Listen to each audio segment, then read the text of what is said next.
I'm Ryan Kruesi. It's Kruesi Originals. This is Tom, Kruesi Originals. We're closing from Christmas through New Year's.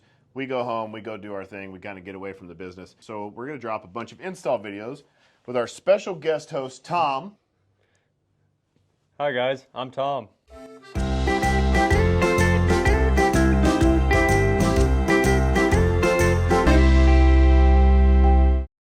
Hey guys, how's it going? Tommy, Kruesi Originals. Today we're back working on my 2005 Dyna Lowrider again.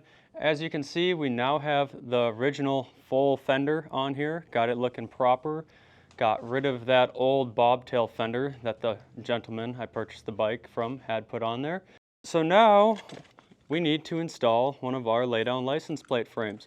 This is our laydown license plate frame in chrome. It is available on KruesiOriginals.com.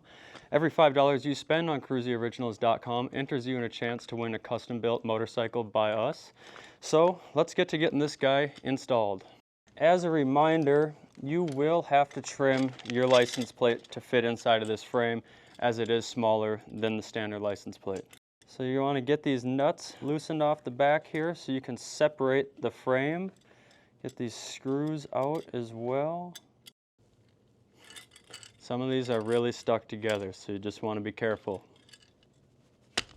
So I have the frame separated from the backing plate, and as you can see, the license plate is much larger than this guy is. So we're going to give this a trim job, get it looking proper. We'll get back to you. So we trimmed this guy down, and what we did is we trimmed the white edge off from the whole plate here to get it down to the size it needs to be, and then to get access to these corners, if you just cut in halfway to the holes that exist, it'll open up these corners nicely for you to get the hardware through when you go to sandwich it in there. Just take the back plate now, get it stuck in the lip. This guy will snap. So now we're just going to get our hardware in to hold this all together. Drop our last two in from the top here. Put our nuts back on.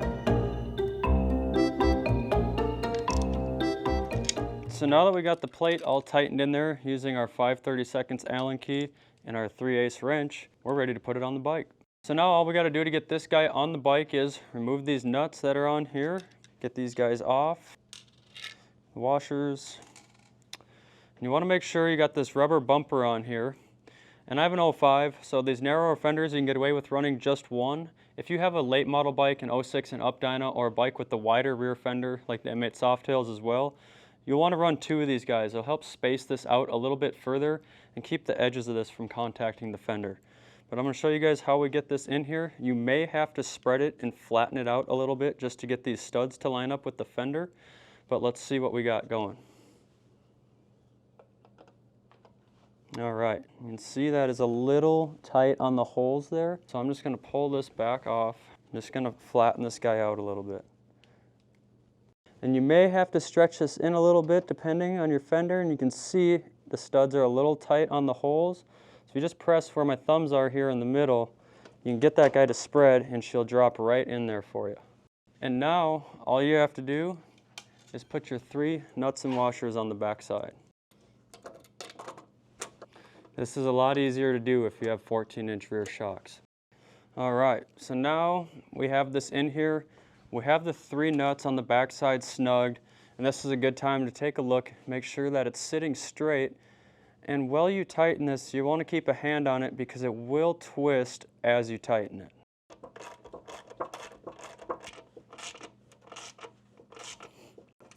All right. And that is that. She is on there. She's tight and secure. We got our new license plate in, license plate light shining right up on there.